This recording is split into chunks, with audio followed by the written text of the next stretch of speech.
आज हम आ गए हैं मेरठ बागपत स्थित पुरा महादेव मंदिर में। दोस्तों ये बहुत ही ज़्यादा फेमस मंदिर है और यहाँ जल चढ़ाने की अपनी अलग ही मान्यता है।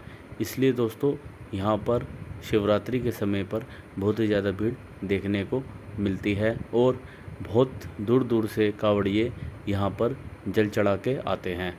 कोई दोस्तों डाक कावड़ के माध्यम से आता है, कोई दोस्तों लेट लेट के आता है, कोई दोस्तों पैदल मार्ग से आता है, कोई दोस्तों साइकिल बाइक से आता है। यहाँ पर हर तरीके के कावड़ आपको देखने के लिए मिल जाती हैं। दोस्तों ये जो मंदिर है चारों तरफ से गांवों से घिरा हुआ है और खेतों से घिरा हुआ है। अब दोस्तों हम इस मंदिर को चारों तरफ से देख लेते हैं और इस मंदिर के चारों तरफ का एरिया भी कवर कर लेते हैं। चलिए दोस्तों हम कवर करते हैं और आपको दिखाते हैं इसके चारों तरफ का नज़ारा। दोस्तों ये आप देख सकते हैं ये मंदिर की बैक साइड है और यहाँ से आप देख सकते हैं यहाँ पर इतनी ज़्यादा भीड़ देखने को नहीं मिल रही है क्योंकि दोस्तों ये बैक साइड है। और अगर आप मेरठ से आते हैं तो दोस्तों इसी साइड से आपको रास्ता देखने के लिए मिलता है जो कि इतना भीड़ भाड़ वाला एरिया नहीं होता। अगर आप मंदिर की फ्रंट साइड में जाते हैं या उसके लेफ़्ट एंड राइट साइड में जाते हैं वहाँ दोस्तों आपको बहुत ही ज़्यादा भीड़ देखने के लिए मिलती है। अब दोस्तों हम मंदिर की लेफ़्ट साइड में जो रास्ता जाता है उस रास्ते की ओर बढ़ चले हैं। यहाँ दोस्तों आप दोनों तरफ देख सकते हैं बहुत ही सारे स्टॉल्स से ये एरिया पटा हुआ है। कहीं प्रसाद बिक रहा है, कहीं धागा बिक रहा है, कहीं पूजा की सामग्रियाँ बिक रही हैं, कहीं कुछ बिक रहा है और कहीं कुछ बिक रहा है। कुछ दोस्तों यहाँ पर खाने पीने की भी दुकानें हैं। तो इस तरह दोस्तों यहाँ पे आपको विभिन्न स्टॉल्स देखने के लिए मिल जाते हैं। जैसे ये आप प्रसाद की दुकान देख सकते हैं, यहाँ आप धागे की दुकान देख सकते हैं। इस तरह यहाँ पे बहुत सारे स्टॉल देखने के लिए मिल जाते हैं और ये पूरा का पूरा एरिया इसी तरह की दुकानों से पटा हुआ है, घिरा हुआ है। और रात के समय दोस्तों यहाँ का नज़ारा देखते ही बनता है, बहुत ही ज़्यादा अच्छा लगता है क्योंकि ये पूरा का पूरा एरिया विभिन्न प्रकार की लाइटों से सज जाता है जो कि मन को और आँखों को बहुत ही ज़्यादा सुंदर प्रतीत होती हैं। दोस्तों मैं यहाँ पर मेरठ से आया हूँ, मुझे यहाँ पहुँचने में लगभग 25 से 30 किलोमीटर का सफ़र तय करना पड़ा। रास्ता बहुत ही ज़्यादा अच्छा था और जिसमें से 10 किलोमीटर का जो सफ़र था दोस्तों बागपत मेरठ हाईवे से सीधा अंदर की ओर 10 किलोमीटर का सफ़र था जो हमें गांव और खेतों से होता हुआ सीधा इस पुरा महादेव टेम्पल में लेकर आता है। दोस्तों ये मंदिर बहुत ही ज़्यादा प्राचीन है और लोगों की कई पीढ़ियों से यहाँ पर जल लाके चढ़ाने की परंपरा चली आ रही है और पीढ़ी दर पीढ़ी लोग भी इस परंपरा का पालन बहुत ही ज़्यादा शिद्दत के साथ, बहुत ही ज़्यादा धार्मिक भाव के साथ कर रहे हैं और वो अपनी पुश्तैनी कावड़ को कंटिन्यूटी में बनाए रखे हैं।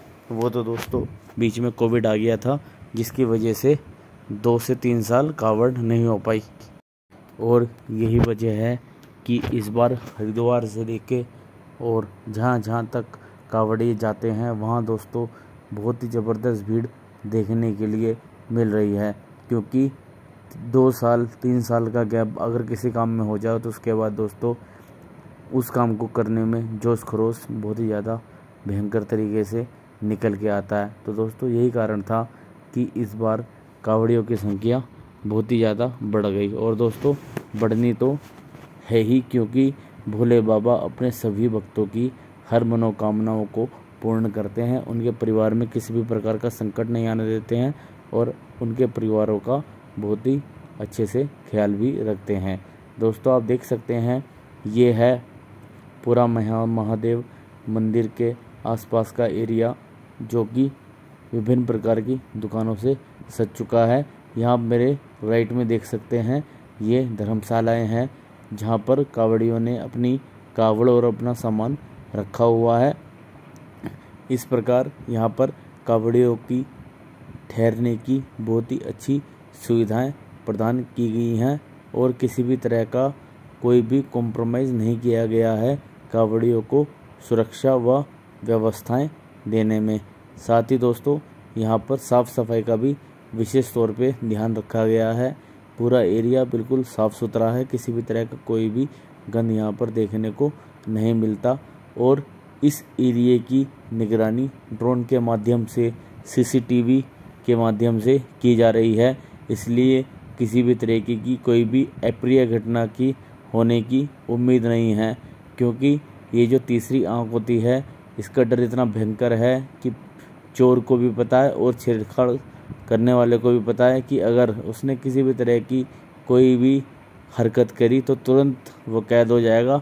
और एक बार कैद होने का मतलब है कि उसका मकान तो गया, बुलडोज़र उसके घर पे चलना तय है। तो दोस्तों इस प्रकार प्रशासन का डर बहुत ही ज़्यादा ज़रूरी है ताकि गलत कामों को रोका जा सके। अब हम फाइनली पुरा महादेव मंदिर की ओर आगे बढ़ रहे हैं। आपको वो जो सामने गेट जैसा दिख रहा है उसके राइट होते ही हम पुरा महादेव मंदिर में पहुंच जाएंगे। मतलब हमें बस 20-30 कदम चलना है, उसके बाद पुरा महादेव की सीढ़ियां आ जाती हैं। और लेफ़्ट में जाएंगे तो दोस्तों यह रास्ता खेतों और गांवों की तरफ निकलता है। ये आप देख सकते हैं, यहाँ पर पूरी तरह से लोगों से इस एरिए को बांट दिया गया है। लोग ही लोग दिख रहे हैं। यहाँ आप देख सकते हैं हम बाहर की ओर आ गए हैं और यहाँ पर आप कावड़ियों की फौज देख सकते हैं। इतनी भीड़ दोस्तों आपको और कहीं देखने के लिए नहीं मिलेगी। और असली भीड़ अगर आप देखना चाहते हैं तो उसके लिए आपको 7 बजने का इंतज़ार करना होगा, क्योंकि जो मुख्य जल है, जो प्रमुख जल है, जिसको 14 का जल बोलते हैं, वो 7 बजे का मुहूर्त के बाद ही चढ़ना शुरू होगा। और जब इस मंदिर की शिला के ऊपर ध्वज लगा दिया जाएगा, उस ध्वज का लगाना संकेत है कि 14 के जल का टाइम हो चुका है। और उस टाइम पर बहुत ही ज़्यादा भीड़ हो जाएगी। यहाँ पर पैर रखने की जगह नहीं मिलेगी, क्योंकि इस समय 90% कावड़िए जो कि 14 का जल चढ़ाने वाले हैं, कुछ अपने गांव के आसपास लेटे हुए हैं, कुछ यहाँ पर खेतों में बैठे हुए हैं। और कुल मिला के ज़्यादातर कावड़िए दाएं बाएं हो रखे हैं। इसलिए यहाँ पे आप देख सकते हैं बहुत ही ज़्यादा छटी हुई भीड़ देखने को मिल रही है, क्योंकि जब 14 का टाइम होगा उस दौरान यहाँ पर सारे के सारे लोग आ जाने हैं। और उसके बाद यहाँ पे आपको पैर रखने की भी जगह नहीं मिलेगी। अब मैं आपको यहाँ बाहर की तरफ लगने वाले राम बाज़ार की तरफ लेके चलूँगा। ये दोस्तों खेतों में लगने वाला बाज़ार है। थोड़ा गड्ढा टाइप हमें देखने के लिए मिलेगा, लेकिन यहाँ पर आपको जो भी पूजा की सामग्री का सामान है, घर की डेकोरेशन का सामान है, बच्चे को खिलौने हैं, धागा है, जो भी आपकी रिक्वायरमेंट है, ज़्यादातर सामान आपको राम बाज़ार में देखने के लिए मिल जाएगा। और सबसे अच्छी बात यहाँ की ये है कि इनके जो रेट हैं बहुत ही ज़्यादा मिनिमम होते हैं।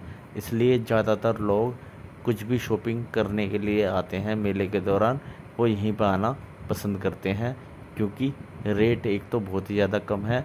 कम होने का सबसे बड़ा कारण है मंदिर प्रांगण से इस बाज़ार का दूर होना। इस वजह से इनको कुछ ज़्यादा अमाउंट पे नहीं करना पड़ता। और जब पेमेंट कम होगा रेंट की लिए तो उसका असर चीज़ों के दाम पर तो आ ही जाता है। ये आप देख सकते हैं बहुत ही छोटा सा बाज़ार है। पूरा ये टेम्परेरी तरीके से बनाया गया है। बांस की लकड़ियों के ऊपर पन्नी लगा के किसी ने कैनवास लगा के अपना टेंट बनाया हुआ है और दुकानों को सजाया हुआ है। यहाँ आप देख सकते हैं बहुत सारी यहाँ पर दुकान आपको देखने के लिए मिल जाएंगी, क्योंकि दोस्तों ये मंदिर प्रांगण से थोड़ा सा दूर देखने के लिए मिलता है। इसलिए यहाँ पर कंपैरेटिवली आपको कम लोग देखने के लिए मिलेंगे। जो जानते हैं वही लोग यहाँ पर ख़रीदारी के लिए आते हैं। अदरवाइज़ जो आउटसाइडर हैं वह मंदिर प्रांगण की दुकानों से ही खाते हैं, पीते हैं और जो भी शॉपिंग करनी है वहीं से करके चले जाते हैं। इस वजह से यहाँ पर बहुत कम भीड़ देखने के लिए मिल रही है। अभी इस दुकान पे दोस्तों हम अपने शूज़ को रखेंगे, क्योंकि अगर हम इस तरह ही शूज़ वहाँ पर उतार देंगे मंदिर प्रांगण के पास तो हमारे शूज़ को चोरी होने का खतरा बना रहेगा। दोस्तों ये शॉप है एक्चुअल में जहाँ पर मैंने अपने जूते रखे थे। हाँ, तो मैं कह रहा था वहाँ जूता चोरी होने का डर है, क्योंकि मंदिर में मुझे अभी तक किसी भी प्रकार का कोई भी जूता घर नहीं दिखा। दोस्तों जैसा कि मैंने आपको बताया ही है, पीछे मेरे राम बाज़ार है जो कि बहुत ही ज़्यादा रीज़नेबल प्राइस वाला बाज़ार है। अब हम यहाँ से सीधा शिवलिंग पर जल चढ़ाने के लिए जाएंगे और भोले बाबा की शिवलिंग के दर्शन करेंगे और मनोकामनाएं मांगेंगे।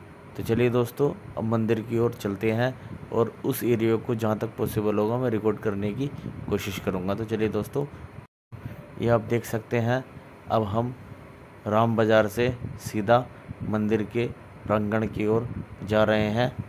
यहाँ आपको अब कावड़ियों की संख्या बढ़ना शुरू हो गई है और अब शायद हमें थोड़ा टाइम लग जाए शिवलिंग तक पहुँचने में।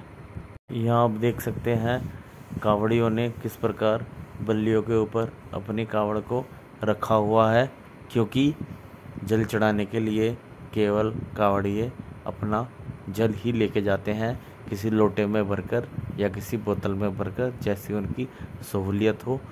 और वो अपनी कावड़ को इस प्रकार पाइपों में, डंडों में, जो भी उनको मिल जाए, कहीं दोस्तों बल्लियों का सेट लगा मिलता है, उसमें वो अपनी कावड़ को बांध देते हैं और जल चढ़ाने के लिए आगे बढ़ जाते हैं। यहाँ आप देख सकते हैं कावड़िया किस प्रकार अंदर आ रहे हैं और अब यहाँ आपको कावड़ियों की झलक देखने मिल जाएगी। ये यहाँ आप देख सकते हैं दोनों तरफ पाइपों के ऊपर कावड़ को बांधा गया है। ये मंदिर का पूरा एरिया, पूरी की पूरी बिल्डिंग है। ये मंदिर बहुत बड़ी क्षेत्र में फैला हुआ है और साथ ही इसका चारों तरफ का प्रांगण भी बहुत अच्छे से मेंटेन करके रखा गया है। और यहाँ आप देख सकते हैं, यहाँ थोड़ा दूर हमें मंदिर की चोटियाँ दिखना शुरू हो गई हैं। मतलब अब हम कुछ ही मिनटों में शिव जी के दर्शन करेंगे। यहाँ आप मेरे राइट में देख सकते हैं बहुत सारी बैरिकेडिंग की गई है। इस बैरिकेडिंग के आगे की ओर मंदिर की तरफ किसी को भी जाने की अनुमति नहीं है। अगर किसी को मंदिर की ओर जाना है तो इन्हीं पाइपों के बीच में कावड़ियों की तरह मंदिर की ओर बढ़ना होगा। चाहे फिर आप कितनी भी रिक्वेस्ट करें, आपको यहाँ से जाने नहीं दिया जाएगा। आपको इन पाइपों के बीच से ही चलना होगा, जिस प्रकार मैं चल रहा हूँ। यहाँ आप देख सकते हैं मंदिर की दोनों चोटियाँ सपाट और क्लियर दिख रही हैं। आसमान भी कितना साफ दिख रहा है और अब कुछ ही क्षणों में हमें शिवजी के दर्शन प्राप्त हो जाएंगे। यहाँ आप देख सकते हैं कावड़ियों का जोश देखते ही बन रहा है, जो कि दोस्तों हम कॉपीराइट क्लेम नहीं चाहते, इसलिए हमने आसपास की सारी आवाज़ों को म्यूट कर दिया है, क्योंकि आजू बाजू में कुछ लोगों ने हिंदी सॉन्ग्स, पंजाबी सॉन्ग्स बजाए हुए हैं। अगर मैं उन गानों को इसमें प्ले करूँगा या इस वीडियो की आवाज़ को खोल दूँगा तो आसपास की म्यूज़िकल आवाज़ अगर इसमें आ जाएगी तो फिर मेरा जो वीडियो है वो मोनेटाइज नहीं हो पाएगा। इसलिए दोस्तों मैंने उन सभी आवाज़ों को हटा दिया है। यहाँ आप देख सकते हैं बहुत बड़ी संख्या में सिविल डिफेंस के कार्यकर्ता और पुलिसकर्मी तैनात हैं और वो पूरी मुस्तैदी के साथ यहाँ पर व्यवस्था बना के रखे हुए हैं और किसी भी तरह का कोई भी यहाँ पर हमें विवाद देखने को नहीं मिल रहा है। सारा का सारा काम बहुत ही ज़्यादा शांति से हो रहा है, क्योंकि यही फ़ायदा है प्रशासन का मुस्तैद रहने का और अलर्ट रहने का कि किसी भी प्रकार की अनहोनी की संभावनाएं बिल्कुल नगण्य हो जाती हैं और किसी भी तरह का कोई भी रिस्क नहीं रह जाता, क्योंकि सभी को पुलिस के डंडे से, पुलिसिया मार से डर लगता है। सबको पता है कि अगर कुछ गलत करोगे तो पुलिस वाले कूटेंगे बहुत। और फिर भैया योगी जी का बुलडोज़र भी तो है, इसलिए अब किसी भी प्रकार की कोई भी अनहोनी देखने को नहीं मिलती है। यहाँ आप देख सकते हैं ये जो एंट्रेंस है ये दोस्तों एक्चुअल में एग्ज़िट है, और यहाँ से जो लोग आ रहे हैं वो जल चढ़ा के आ रहे हैं। मतलब ये सब वो खुशनसीब लोग हैं जिनको भोले बाबा का आशीर्वाद मिल चुका है। अब हम भी वहाँ पर जाने के लिए लाइन के साथ आगे की ओर चल रहे हैं और इंतज़ार कर रहे हैं कि कब हमारा नंबर आ जाए। लेकिन दोस्तों यहाँ बहुत ज़्यादा टाइम लग रहा है, क्योंकि प्रशासन बहुत मेहनत तरीके से सभी कांवड़ियों को आगे बढ़ा रहा है और पूरी तरह से चौकन्ना रहते हुए सबकी तरफ पुलिस वालों का ध्यान है। इसलिए यहाँ पर किसी भी प्रकार की कोई भी गड़बड़ी देखने को नहीं मिल रही है। सारा काम बहुत ही ज़्यादा शांति से मुस्तैदी के साथ संपन्न हो रहा है, जिससे कि सभी कांवड़ियों का यहाँ पर हर तरह से पॉजिटिव अप्रोच, पॉजिटिव सोच और पॉजिटिव माहौल देखने को मिल रहा है। यहाँ से आप लेफ़्ट की ओर देख सकते हैं, यहाँ पर ग्रामीणों के घर और दुकान हैं। अब हम फाइनल कट की ओर बढ़ चुके हैं। यहाँ दोस्तों मैं हूँ और मैं कांवड़ियों के साथ शिव जी के जयकारे लगा रहा हूँ। बहुत ही ज़्यादा प्यारी अनुभूति हो रही है, मन और चित्त बहुत ज़्यादा शांत हो जाते हैं। यहाँ पर किसी भी तरह का साउंड नहीं चल रहा है, इसलिए अब आप ओरिजिनल आवाज़ सुन सकते हैं।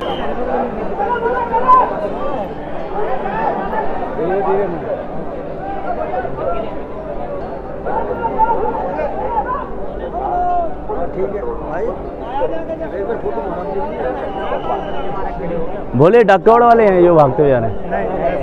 ये लाइन में जा रहे हैं।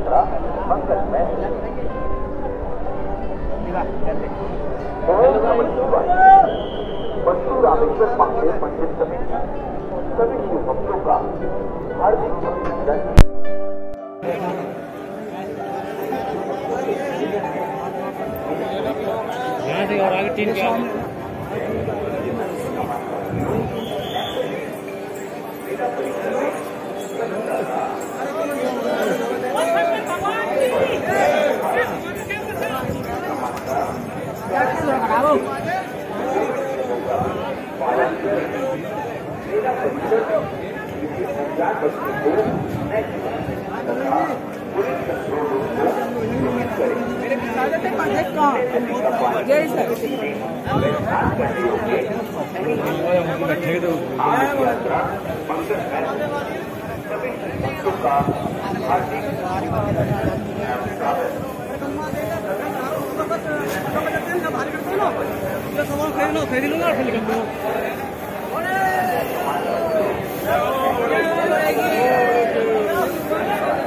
मनीष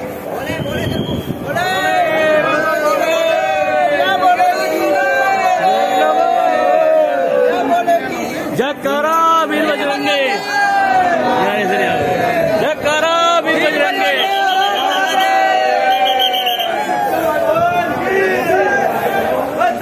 भगवान की जय।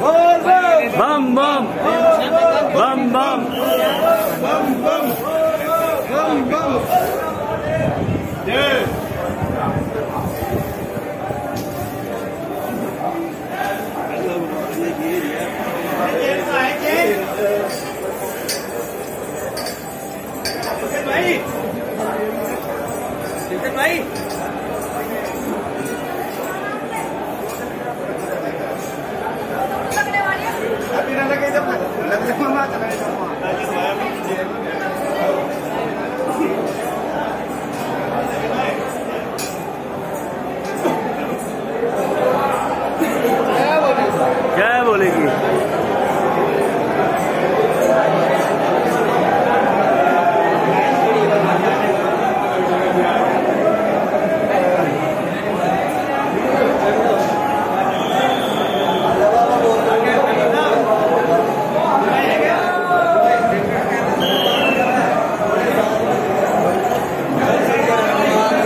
क्या हो